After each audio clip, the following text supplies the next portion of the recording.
10번째 썰 한번 가보도록 하겠습니다. 시청자 사연이고 김동님께서 사연을 보내셨습니다. 사연을 보내주신 김동님께 감사하다는 말씀 전해드리겠습니다. 사연 보내셔서 정말 감사합니다. 안녕하세요.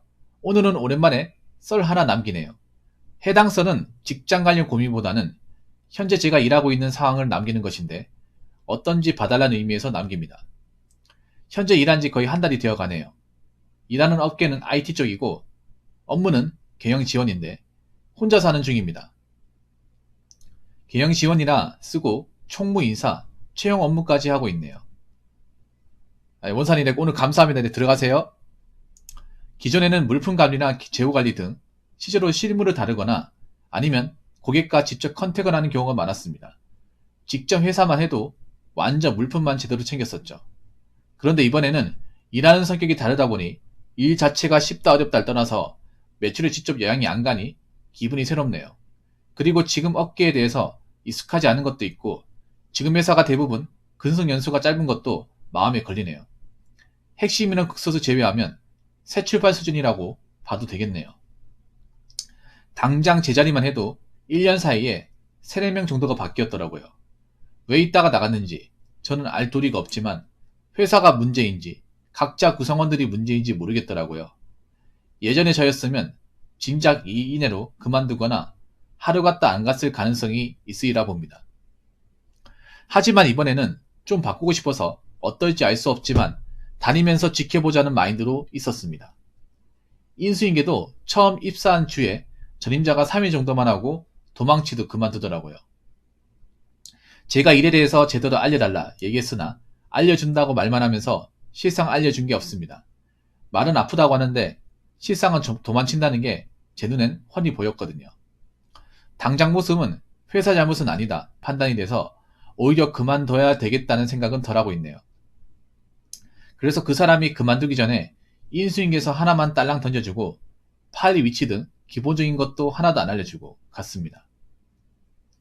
일하면서 더 느낀 바 그 사람이 한 게 거의 없다는 확신이 들었습니다. 한 달도 안 된 사람이 저 부분을 직접적으로 느낄 정도면 말 다 한 거죠. 다른 부서는 다 팀이 있는데 저는 혼자서 하다 보니 불편하지 않을까라고 볼 수 있지만 전 애초에 독고다이 성격이 있어서 나름 편하더라고요. 사수가 없는 것이 장점이냐 단점이냐 생각이 드네요. 괜히 팀 내 팀장급 사람에게 시달리는 것보다는 차라리 혼자 헤쳐나가는 게 편하다는 마인드도 있네요. 큰 의미에서 해야 되는 일은 인사총무, 전반적인 업무입니다. 지금 한 일들과 해야 될 일들 놓고 보면 기존 전임자에게 전달 못 받은 것들 정리, 근태 연차 관리, 비품 관리, 총무 업무, 과거 서류 정리, 경비 비용 정리, 세무 대리인 통해서 세무 업무, 인사 업무 대응, 대표님 지시사항 업무 진행. 그런데 기존 전임자들 일한 것들 중에 일부는 제대로 정돈도 안 된 것도 있고 해결도 안 된 게 있는데 이제는 수습해야 되는 상황이네요. 하필 때가 되어 제가 그 자리에 있다는 이유만으로 뒷수습해야 하는 일도 있었네요. 직전 전임자가 눈에 보이는 일만 좀 하고 자세하게 하지도 않았으며 연봉 계약서 작성하는 것에서 초과 근로 수당이나 이런 부분 계산할 때 기준 제대로 정돈 없이 관리했으며 근로시간에 대해서도 52시간 등 초과 근로에 대해서 어떻게 관리할지도 제가 윗선과 같이 정해야 되는 상황입니다. 어떻게 보면 저는 이 과정 넘어가면 그래도 괜찮을 것 같다는 생각이 듭니다. 아무래도 이게 따지고 보면 짧게 수습기간에 가깝지만 근무하고 그만둔 사람들이 몇 명 있다 보니 정돈이 안 된 게 당연하다고 해야 되는 것들도 많은데 혼자서 처음 하는 업무도 수행해야 되니 정신이 없는 상황이네요. 그래도 다행인 건 사측에선 저에게는 일 정도는 잘하고 있는 중이고 업계에 대해 잘 모를 텐데 그래도 어버버하는 사람도 있었는데 말귀는 알아들으니 다행이다고 했습니다. 회사 시설은 엄청 좋다고 말은 못하겠지만 그냥저냥 있을만하다 정도네요. 대표님도 같은 장소에서 일하긴 한데 저는 드릴 말씀이 많으니 오히려 편하네요. 그리고 대표님 성향이 여태 겪은 권위적인 사람들과는 완전 다른 유형이셔서 편한 부분도 있고 괜찮았습니다. 다만 퇴근 시간 임박했을 때 대표님과 뭔가를 하는 경우도 있었고 대화를 하는 경우도 있었습니다. 대화를 드린 경우는 평소에 대표님이 회사에 못 오시는 경우도 많아서 상황에 따라 퇴근 시간보다 조금 늦어도 얘기를 드리는 수준이네요. 그 외에 퇴근 시간에 연락, 간혹 온 정도. 다만 마음에 걸리는 건 회사 이사는 알아보고 있는 상태라고 하는데 너무 멀리 안 가고 출퇴근하는데 조금 용이했으면 좋겠다는 생각이 드네요. 너무 멀면 그만둘 생각이 있긴 한데 그래도 지금은 나쁜 소리 안 듣고 어느 정도 일하고 있으니 웬만하면 다닐까 싶고 이사갈 곳이 확정되면 그때 생각하려고 합니다. 여태 회사를 너무 빨리 판단하는 것 같아서 이번엔 좀 지켜보고 고심 끝에 썼습니다. 일 자체는 안 많고 저는 힘들지 않은데 개발하는 사람들의 모습이나 대표님이 그 일 관련해서 통화할 때는 엄청 무섭더라고요. 하지만 제게는 그래도 친하게 오래 일해야 되니 잘해준다고 하는데 화내는 모습을 보니 저 모습을 나한테도 하면 어쩌지라는 생각도 은연중에 있습니다. 그리고 대표님은 워커홀릭이라고 본인이 밝히셨고 하루 종일 회사에 신경 쓰시는 것 같고 매출도 올리려고 고생하는 것 같더라고요. 피곤한 모습도 엄청 보이더군요. 그래도 이번엔 별 문제 없다면 좀 다니고 싶다는 생각이 듭니다. 업계 분위기나 이런 걸 떠나서요. 썰 읽어주셔서 감사합니다. 라고 적어주셨습니다. 자, 이게 무슨 내용인가 하면 이분이 이제 조소기업을 많이 전전했어요. 본의 아니게. 전전하다가 이제 최근에 들어갔는데 이제 전임자한테 인수인계를 제대로 못 받고 나갔어요. 급하게 나간 거죠. 근데 저도 중소기업 겪어본 바 급하게 나가는 분들 중에서 일 잘했던 분들은 없었어요. 저는 김동희 의견에 어느 정도 공감합니다. 급하게 나가는 사람 치고 급할 일이 별로 없어요. 급할 일이 별로 없고 자기들 일을 못하고 적응 못한 것도 많이 있어요. 저도 경험했던 겁니다. 이거는. 그래서 김동희 입장을 어느 정도 공감할 수 있는 겁니다. 제가 보니까 한 사람이 해야 되는 일치고는 좀 많네요. 원래는 인사 따로 총무 따로 있는데 그걸 혼자서 맡아서 하네요. 여기 보면 원래 총무, 그러니까 님이 보면 총무 격리 일하고 인사 쪽 일이 같이 있네요. 두 사람 보고 하는 거예요. 근데 이게 좋은 게 뭐냐면 내가 회사의 실질적인 업무를 내가 책임지고 있기 때문에 이걸 잘하면 회사에서 나를 터치할 사람들은 많지가 않습니다. 차라리 이걸 누구한테 주는 것보다 본인이 맡아서 하는 게 더 나을 수도 있어. 이걸 마스터하면 회사의 모든 어떤 총괄적인 업무는 내가 다 알고 있으니까 대표 입장에서도 님에 대해서 특별하게 부담을 주지를 못할 거예요. 일을 잘하면, 이 일을 제대로 이제 해내면 이걸 딱 맡아서 할 사람들이 있으면 좋잖아요. 대표님도 그냥 믿고 이렇게 맡기면 되고 대화가 통하다 보니까 얘한테는 더 챙겨줘도 문제가 없겠다 이런 생각이 들 거 아니에요. 물론 앞으로 일하게 되면 어려운 것도 많겠지만 저도 개인적으로 이런 거 좋아합니다. 사람들 많이 있는 것보다 혼자서 그냥 일을 많은 게 좋아요. 일을 분담해서 하면 의견충돌이 발생하기 때문에 내가 할 일이 많지만 내 일만 잘하면 누가 옆에서 딴지 거는 사람 없다는 얘기잖아요. 물론 대표님이 있긴 하지만 대표님 워낙에 일이 바쁘니까 내 일에 특별하게 이렇게 꼭 집어서 얘기하는 스타일은 아니고 내가 일만 잘하면 대표님은 뭐 날 신뢰할 가능성도 높으니까. 아니 근데 좀 이해가 안 되는 게 회사가 이사를 간다고요?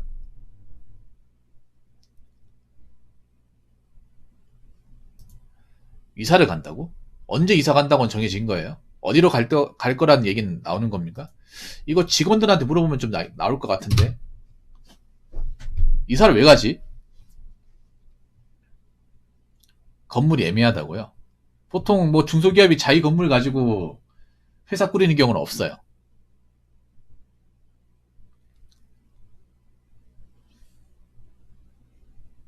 회사 월세가 비싼가? 회사가 좀 근무지가 좀 건물세가 비싼 데 있나요? 그러면 이사 갈 수 있어요. 회사가 좀 목이 좋은 데 있으면 당연히 이제 월세가 비싸니까. 사실 오너 입장에서는 월세 값이 좀 많이 부담스럽거든요, 이게. 그리고 적은 회사는 아닌 것 같아요. 그렇죠. 이게 부담이에요. 왜냐하면 보통 이제 서울에 사무실이 많은 회사들 가보면 월세가 진짜 비싸요. 이게 우리가 직장인의 입장에서 잘 모르는데 우리는 월세를 안 내니까 오너 입장에서 월세를 내야 되잖아요. 관리비를 내야 되는데 꽤 비싸죠, 여러분. 당연히 사람들이 많이 몰리는 곳은 비싸게 받을 테니까. 죄송한데 제 영상 내려주셨으면 합니다. 사유는 라방에서 말씀드리겠습니다. 알겠습니다. 감사합니다. 아이고.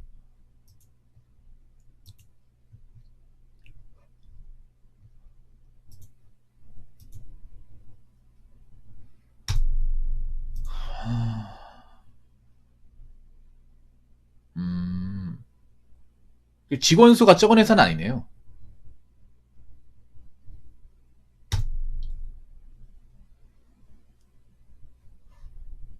자, 영상 내려드렸습니다.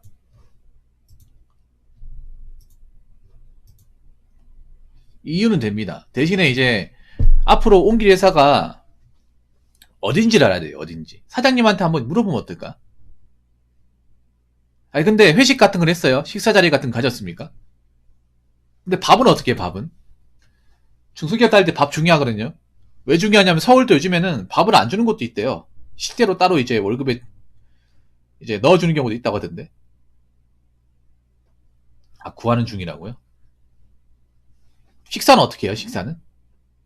다른 회사는 모르겠지만 중소기업은 중요해요, 이게. 서울의 중소기업은, 아, 급여 포함이라고요? 그럼 직원들은 밥을 어떻게 일합니까? 직원들은?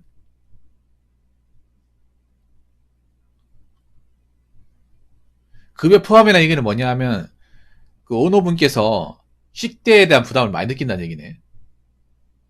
네네. 아, 거기 가서 먹는다고? 아, 다른 회사에 식당이 있는데 거기 가서 이제, 아, 얼마에 싸게 팝니까, 그러면? 한 끼 한 5,000원 하나? 요즘 5,000원이면 싼 거 아니야? 서울에서 5,000원이면? 저는 서울 회사 다니거든요? 5,500원이면 싼 거네요. 서울에서면 싼 거네. 지방이었으면 약간 갸우뚱거릴 수 있는데 서울이면 싼 게 맞아요. 서울이면 많이 싼 거네요. 서울은 지금 건물 밖에다가 10,000원이죠. 서울은 저 건물 밖 빌딩 밖으로 나가서 사 먹으면 10,000원이죠. 네, 10,000원일 겁니다. 그럼 싼 게 맞아요. 네, 많이 싼 게 맞아요. 서울을 기준으로, 그러니까 서울을 기준으로 판단해야 돼요. 기노님 서울의 회사를 다니고 있기 때문에 그럼 좋네요. 왜냐 이게 중요하거든요. 왜냐하면 밥을 나가서 먹으면 문제가 왔다 갔다 하는 시간도 있고 기다리는 시간도 있고 다시 올라가는 시간도 있어. 이거 소비되는 거 장난 아니거든요. 그러면 바로 내려가서 먹을 수 있다기 때문에 동선이 짧고 바로 먹을 수 있고 먹고 나오는데 시간까지 얼마 안 걸리고 그냥 쉬는 시간이 많다는 얘기잖아요. 이거 중요합니다. 이거 후딱 먹고 나올 수 있으니까 거기서 바로 찾아서 먹을 수 있으니까 좋네요. 근데 문제는 이사하고 나서 다른 데 갔을 때 밥을 어떻게 해결할 것이냐. 이것도 굉장히 중요해진 대목인데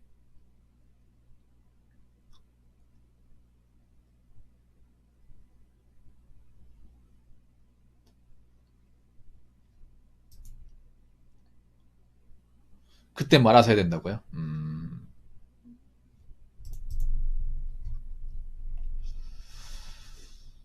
그리고 저는 괜찮다고 봐요. 저는 뭐 회사를 뭐 좋은 회사 다녀야 되는 입장에서는 여기 말고 좋은 회사 많은데 여기 다니냐 얘기할 수 있는 분들이 계실 것 같은데 미리 말씀드리지만 자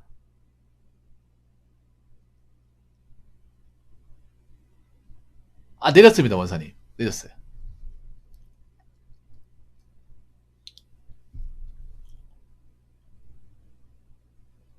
사람마다 개인 회생하는 과정이 다르니까 괜찮습니다. 괜찮아요 원사님 내려드렸습니다.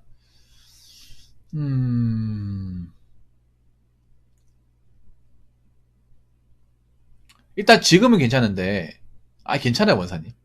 지금은 괜찮은데 앞으로 이제 옮기고 나서가 중요하네요. 옮기고 나서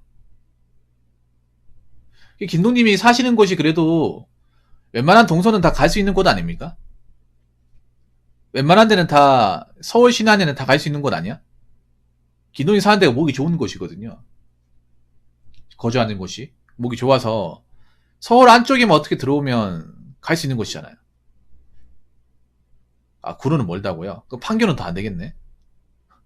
근데 IT라서 파기호 갈 가능성도 있네요. 지금 가산 아니면 구로.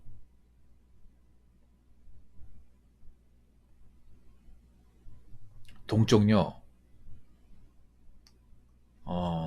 이건 또 대봐야겠네. 아이, 난감하네, 이게. 근데 IT 회사니까. 참, 이사하고 나서 봐야 될 것 같아, 이사. 영등포까지 보고 있다고요. 영등포 우리 뱃살린 동네잖아요.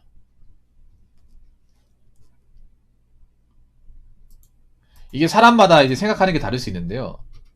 뭐, 대기업이나 좀 좋은 회사 다니고 싶으신 분들은 지금 내용에 대해서 뭔가 뭐 안 좋게 볼 수도 있는데, 저는 뭐 중소기업 다닐 입장에서 좋다고 봐요. 왜냐면 서울에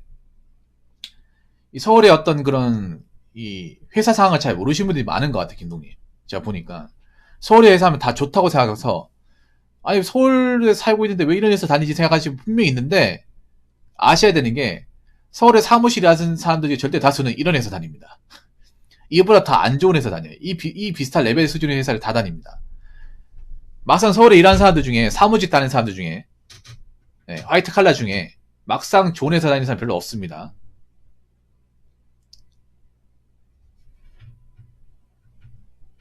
막상 좋은 회사 다니시는 분들 많아요. 없어요. 정말 없어요.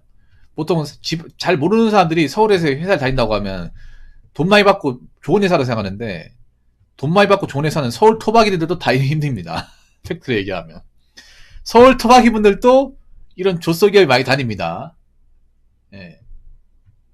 서울에 좋은 회사 캐봐야 서울의 IT 기업, 네카라 쿠베, 그리고 대기업 본사, 방송국, 그리고 증권, 주식, 언론사, 신문사 아니면 나머지는 중소예요, 중소. 그런데 다니는 사람들 그렇게 많지 않습니다.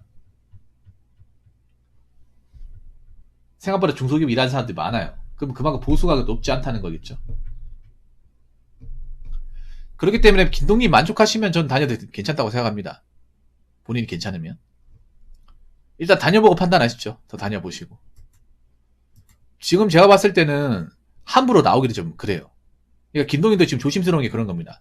확실히 올해를 기점으로 채용 시장이 그렇게 너덜하지 않다. 그리고 중소기업도 앞으로는 뭔가 경쟁이 치열해질 것 같다.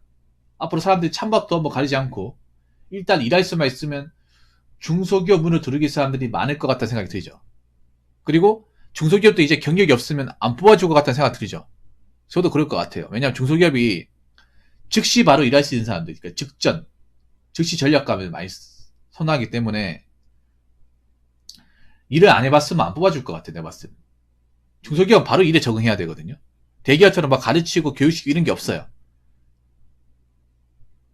바로 시키는 거 바로 쳐내고 일을 해야 되는데 못하면 안 되거든요. 그래서 앞으로 경력이 없는 사람들은 중소기업도 일하기 힘들 것 같습니다. 김동희도 경력이 있으니까 이제 일을 하는 건데, 대부분의 중소기업은 뭐 교육시키고 이렇게 여유가 없거든요. 바로 일을 해야 돼요. 바로 시키면 바로 행동하게 됩니다. 근데 바로 일을 못하게 되면 곤란하죠. 신입도 있다고요. 뭐 개발은 어쩔 수가 없죠. 개발은 이제 배워야 되니까. 깨우치고 해야 되니까. 아무튼 김동님 뭐 별 문제가 없다고 하니까 저는 다행히 생각이 되고 앞으로도 오래 일하셨으면 좋겠습니다. 예. 여기서 페이 좀 많이 좀 올리시고 받았으면 좋겠네요. 이사 좀 좋은 데 갔으면 좋겠습니다. 김동님 사는데 옆 동네였으면 좋겠네. 그게 힘들겠죠. 예. 김동님 사는데 바로 집 옆 동네였으면 참 좋을 것 같네요. 그럼 평생 다닐 텐데. 충성과 맹세를 다 바칠 거 아니야. 그랬으면 좋겠네요. 물론 바람이지만 그랬으면 좋겠습니다. 아무튼 김동님 앞으로도 오래 다니시길 바라겠습니다. 앞으로 서울 쪽도 채용 시장이 많이 얼어붙을 거예요. 그래서 쉽게 그만두고 하신 분들은 앞으로 자리 잡기 정말 힘들 겁니다. 아무튼 김동님 사연 정말 감사합니다. 자, 이상으로 8번째 썰 마치도록 하겠습니다.